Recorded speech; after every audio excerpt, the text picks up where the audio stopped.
Main হোতা কে right? আমার না ভাই, আমার হাসান দিছে, মানে আমি চিনিও না ওটা জাল থাকে নাকি। ও আমারে দিয়ে বলতেছে যে টাকাটা ওই দোকান দিয়ে ফেলাক্সি করে নিয়ে।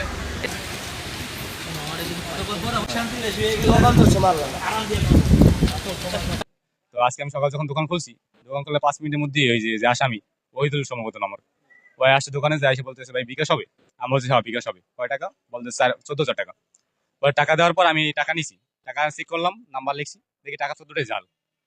জাল টাকা দেখে আমি অনেক সাথে সাথে ভিতরে ঢুকেছি ওখানে। জাল টাকা আমি টাকা চিনি, এর আগে আমি রকেটের ব্যবসা করছি, রকেটের ডিলার ছিলাম। তো আমি টাকা নিয়ে ভালোই ঘাটাঘাটি করছি। পরে জাল দেখে আমি আশেপাশে যারা ছিল তার ডাক দিছি এবং আমার ভিতরে ঢুকেছি। ঢুকে জিজ্ঞেস করতেছি যে তুমি টাকা পাইছো কই? বলতেছে আমার বাবা বাবা পাঠাইছে, আমার বোনকে পাঠাতে বলছে ঈদের জন্য মার্কেট করাবে।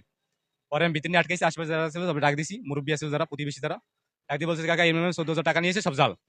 পরে আমি ভিতরে ঢুকেছি, এর মধ্যে যে ওর যে গুরু আর কি, গডফাদার যে হাসান, মেহেদি হাসান, ওই ঢুকছে ভিতরে সাথে সাথে। ওরে ঢুকেছে, এর মধ্যে ঢুকছে, বলতেছে কি হয়েছে কি হয়েছে। আমি বলতেছি টাকা নিয়ে ধরা পড়ছে, 14,000 টাকা জাল নিয়েছে বিকাশ করবে এই জন্য। পরে ঢুকতে বলতেছে আমি দেখতেছি বিষয়টা, তুই কে ফোন দিস কিছু করিস না, আমি দেখতেছি। আমি ওর কথা হইনি, আমি ওর সাথে ঢুকেই পুলিশের ফোন দিছি।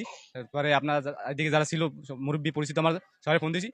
পুলিশের ফোন দেওয়ার বুঝছি ধরো 2-1 মিনিট মধ্যেই দেখে হয় নাই। অথচ হাসান থাকার অবস্থায় আমি ওরা জিজ্ঞেস করছি ওই দলের যে তোরে পাঠাইছে কে, তোর বাপের নাম, তোর বাপের নাম্বার দে। আর বাপের নাম বলছে, কিন্তু ওই হাসান যে পাঠাইছে হাসান থাকা অবস্থায় এই কথাটা বলে নাই। ডিউটি অফিসার ফোন দিয়ে জানাইলো কি যে স্যার আকরা বাড়ির পিছনে যান দ্রুত, ওইখানে ওই যে জাল টাকা সহ লোক ধরে রাখছে।